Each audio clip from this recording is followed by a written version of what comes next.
So I want to ask you if you've noticed that you have gotten significantly less marketing emails for Black Friday this year than you did by this time last year.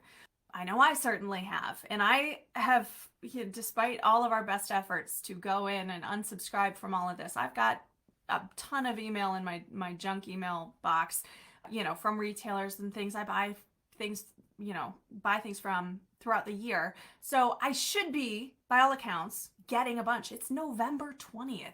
It is technically the end of the month. We are on the second half of the month. 10 days left-ish, right? I should be, Thanksgiving is next week. Black Friday, traditional Black Friday is like 8 days away, roughly. I don't know, something like that. We should be getting hammered with these marketing messages, and we're just not. And the reason is obvious. It's the election. The election this year changed Black Friday.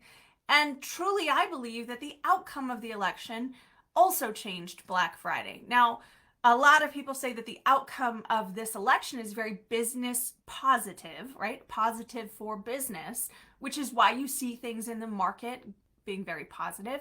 You see things, I mean, man, I don't know if you guys are crypto people. Paul and I certainly are. We like talking about crypto, even when we curb our own crypto habits, which I certainly have. Actually, both of us really have curbed our more wild and crazy crypto habits. We still watch it.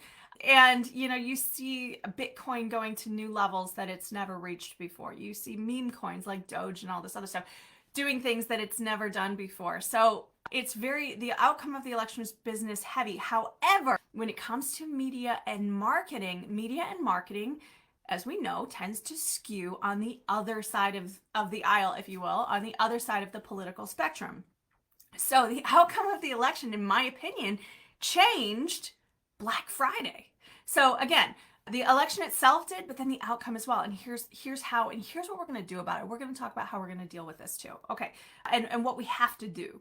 So the election, it seemed like it did not make sense I got a couple here and there on November 1st, but really those people probably scheduled their stuff really early and didn't think through this. But it was any marketing messages that happened on November 1st, 2nd, 3rd, 4th. We're just lost in a sea of political messaging. I happen to live in, which is one of the swing states called the Blue Wall.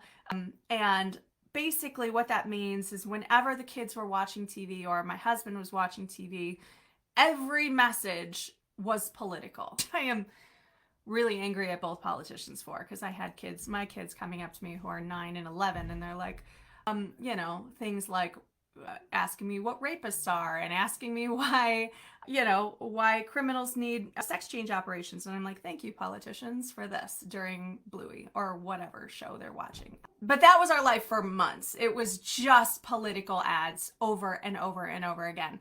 They had the money, they had the spending, they had the ability to do that. So any relatively small marketer or even large marketer is not going to compete with the machine that is the political machine itself. Okay, so that was just not going to happen. Just like us, I really don't run a ton of ads during Black Friday, like traditional Black Friday.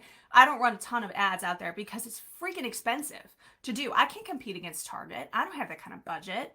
So if you're dealing with national retailers, it's just not a thing. Why would I might as well light money on fire. Or buy crypto. I'll do something else with my money, but I'm not trying to compete against a Target type retailer for placement on Meta or Google or whatever else. Not Google, Meta.